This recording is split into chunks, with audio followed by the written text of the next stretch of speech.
Good people, what's rockin'? You're now tuned in. OG Sonny Blocko, I got a story to tell you, heard? Today, a living legend. It's living legend time, you hear me? Listen, some call this guy the Brooklyn Don. Some call him a gangster. Some may even call him the scum of the earth. Me, I like to call it how I see it. To me, he was a man that made his bones, paid his dues. According to street law, to those that abided by the unwritten rules, in that world, he was most definitely a stand-up guy. He got to the bag, he laid his muscle game down, and when it was time for him to go behind that G-wall, he went respectfully, without snitching, without ratting, without folding on anyone. A guy that the most popular rapper references quite frequently. A guy that some even pattern themselves after. A guy that when he did it his way, he did it in a major way. But most importantly, he's a son, a brother, a husband, a father, a businessman, a manager, an author, a movie director, and much more. Good people, walk with me. Calvin Bacote, better known as Calvin Klein, the Don of Brooklyn. Born May 30th, 1966 in Brooklyn, New York. Red Hook, to be precise. The second largest projects in New York, second to the infamous Queensbridge. Calvin was the third born to his parents, having an older sister and brother. Growing up, the average kid in the ghetto, playing sports with dreams of playing basketball. With the older brother, Klein, he learned the streets early. By the age of 13, son was off the stoop. To his brother's credit, he didn't want Calvin in the streets, but just like the allure called him, it also called Calvin. Now before the streets, it wasn't easy for Klein. At the age of 2, someone tried to rape his mother. 9 or 10 years later, someone tried to molest him. Hold on. Let me clear that up for the record. Tried, meaning they wasn't successful. His first girlfriend was stabbed to death for some things her brothers were involved in. Allegedly, they owed money. The goons ran into the apartment and stabbed her in front of everyone.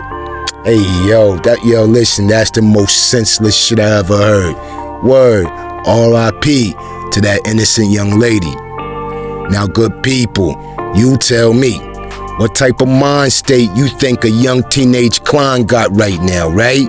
Listen, by the age of 15, son was throwing dudes in the trunk, right? A body in the trunk and all of that. He was carrying the big boy blickies and definitely wasn't afraid to let it ring off. Running with the original 50 Cent and Tracy Washington from Farragut. R.I.P. to the both of them. The three of them, they became the three the hard way, establishing their rep throughout Red Hook and Fort Greene. Stick up kids is out the tags, as the great guru once said, R.I.P. Seeing his options of dead or either in jail early, Calvin tried to join the army, following 50 Cent's footsteps. But you know 50, right? 50 ain't last long. He was back in Brooklyn quick fast, right? But back to Calvin. His mother declined due to the fact that he was the youngest and she didn't want anything to happen to him, right? So the streets it was. A little later, he links up with the infamous Danny Diamonds. Now listen, good people. Harlem had Fritz, right? But Brooklyn had Danny Diamonds. Danny ran Marcy Projects and other spots throughout Brooklyn, along with his brother and his team. Listen, them guys right there, they did major numbers, you heard? This right here was a next level look for Klein. This was the creme de la creme, you dig? Klein was a money getter now, / muscle. Son already had a rep of taking no shorts. Laying it down or get down attitude. Hold on, better yet, let's keep it G. A lay down or lay all the way down attitude, you heard? That, combined with the great connect and a team, it was like Klein hit the ghetto lottery, you dig? Klein once said it was so much money, he forgot about 350 racks he had in the shoebox. Hey yo, I need them problems right there, right? Being that the G was fresh every day, right? He didn't wear the same sneakers more than once. He would call his little man to come through and give him the sneakers. One day, it was about 9 boxes of sneakers, right? He wanted to give the little man. So as usual, he calls him up. Little man comes through, start going through the boxes, checking out his new footwear and all of that, right? He opened one box and his enormous mounts of mugger just looking at him. Son was like, yo, yeah, this for me right here? Yeah, Klein was like, hell nah, nigga, fuck you talking about? But yo, he tore son a couple of dollars along with the sneakers. That's the way son did his thing, right? Now listen, I already told you, Danny Diamonds, Danny ran Marcy, right? But we already know that the biggest name in the hip-hop game is notoriously known for Marcy. Mr. Sean Carter himself, better known as Jay-Z. Hove, shout it out. Nah, not the Jay-Z we know today, but the Jay-Z that was running with the Haven, getting to the guap all up in Jersey and Maryland and all of that. The Jay-Z that was running with Jazzo, fast rap and hype man and all that, with the big donkey links on and all of that, right? The Jay-Z that made the J that you see today, right? Okay, so listen, this right here, this is how Klein meets Jay, right? Better yet, I'ma do you one better. Wow, that's a good question, though. My partner Danny had some issues out there in Marcy Project, you know what I mean? And actually, really wasn't no issues that he had. You know, Jay and Jazzo had some issues by not knowing who ran Marcy at the time. Okay. You know, and they wound up doing some things that they wasn't supposed to, and then, you know, full circle, you know, stepped to them and addressed them, and, you know, some things was addressed, and, you know, they wound up shutting it down, but we wound up becoming kind of close right then and there. It was a awkward situation because I was called to come address the situation a certain way, guns up, you know what I mean? Right. Ready to go, nothing to talk about, you know what I mean? So hold on, Jazzo was the man or Jay was? You know, I mean, Jay and Jazzo was partners with each other, right. You know, they wound up going out there, like I said, you know, actually trying to lay some work down in the hood, you know, and Danny found out, you know, Danny called me, told me to come through, you know what I mean? Like most people know from Red Hook, my signature colors is all black, you know what I mean? Black guns, black hat, black everything, you know what I mean? So, black socks the same way like I got it now, you know? So, you know, at the end of the day, I went out there, you know, unfortunately for them, you know what I mean, guns in the air. If it really wasn't for Danny, you know what I mean, having his back turned to me, and like my whole thing is trying to get as close to whoever I'm dealing with as possible. And you know, the deal lights came on. You know, once the deal lights came on, Danny turned around and saw that it was me, Jay, and I was like, whoa, yo, you know what I mean? Like, and Danny turned me and tugged that like that. Shut it down, you know. From that point on, you know, I walked up in the circle and they was explaining to me like what was going on, and from that point on it turned into a whole nother different situation. Okay. You know what I mean? Like, it wasn't necessarily even saying that it was a beef, it was just a misunderstanding. And I say today, when men talk, men resolve. You know what I mean? So with that being said, it was like, yo, we don't have no beef with y'all, we from Marcy too. You know what I mean? That type of thing. But at the end of the day, like, yo, we got some shit out of Jersey. Like, you know what I mean? Like, y'all rocking like this, what's up? So, you know, we started one thing led to another, and then we wound up, you know what I mean, lining each other up with, you know. Alright, you heard it firsthand. You heard it straight from him, right? Listen, Jay and Jazz trying to do their little 1-2 throughout Marcy, right? Trying to lay a little mark down, right? Not knowing all roads lead to Danny Diamonds when it come to trying to eat some food, right? So listen, Danny hears through the grapevine, Jay and Jazz trying to do their 1-2. He call up the hitter, which happens to be Calvin. Calvin slides up, right? No freaky. Ready to put the ooey on him, right? Listen, if it wasn't for Danny Diamonds talking to Jay and Jazz and standing right there being in the way, really, sounds like Jay and Jazz wouldn't be here today, right? Hey, yo, that's type crazy right there, right? But yo, listen, you always hear the famous line in Jay's song, right? Who better to say it than Jay? I never felt more alive than riding shotgun in Klein's green 5 into the Cosmo guns. You heard Hove. You heard what Hove said. I never felt more alive than riding shotgun in Klein's green 5. You heard? Let's get into that story real quick. Actually, we was in Maryland, state of Maryland, you know, we got into a beef with some fools out in the party or whatever, you know what I mean? You know, everybody had to go back to back because it was like 12 of us, but like 200 something of them.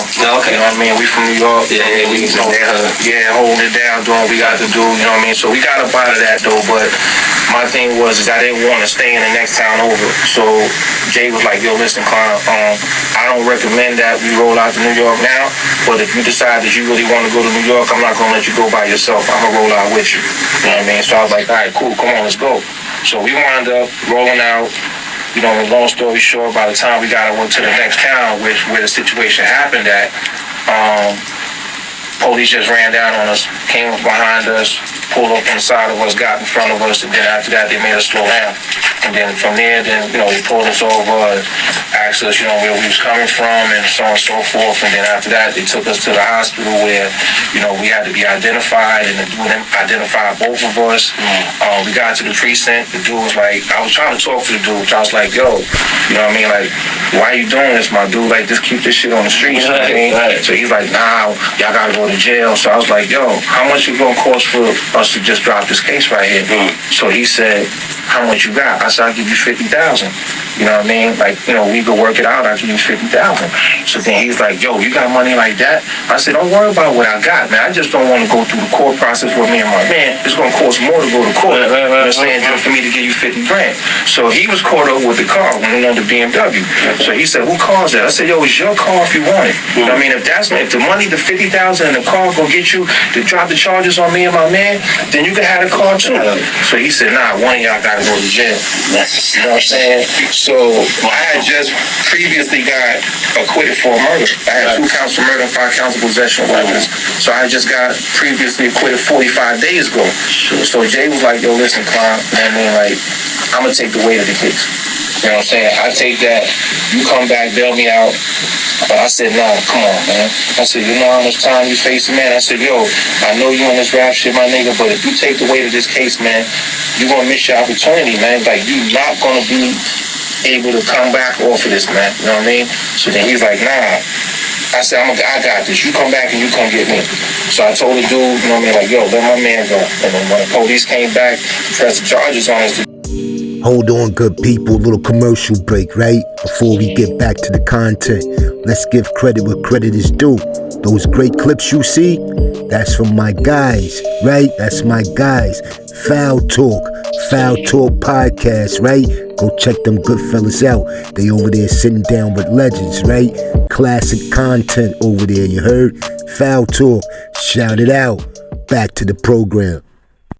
Now, keeping with tradition, there is a no-nonsense policy throughout Red Hook, right? That was laid down by Just before Calvin, right? But listen, the Panamanians was starting to hit the town, right? Panamanians was trying to get to that bag heavy, right? They tried to slide through Red Hook and all that, right?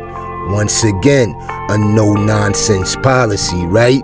So, Calvin Klein took up the flag that was once held by Just, and with the war, all-out war with the Panamanians, to the point like it was an unwritten rule, right? Like the parents, mommies used to tell their kids and all that, you listen, off the streets, in the bed, you hear gunshots, get on the floor at a certain time, cause they know it was about to jump off, right? An infamous war throughout Red Hook with the Panamanians. To my knowledge, Calvin and his team, they was on top, no freaky, right? But yo, listen, It was jokingly said by Calvin that the Panamanians, soon as they came off the boat, they thing was, yo, here go that pack, here go a bag, get to that money, and kill Calvin Klein, right on sight. But yo, that's the G side of Calvin, right? Infamous, notorious side of Calvin, right? But let's get to Mr. Bacote today. You heard? Today, Calvin's an honest, legal, tax-paying citizen. He found his way into the entertainment business.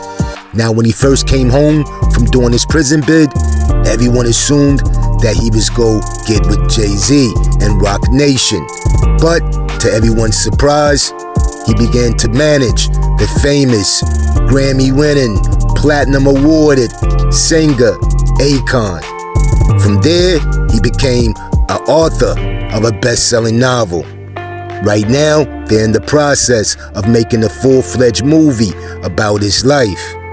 Calvin, the businessman, Calvin, the author, Calvin, the manager, Calvin, the director, but most importantly, Calvin Bacote, the man. Salute, Brooklyn legend. Easy.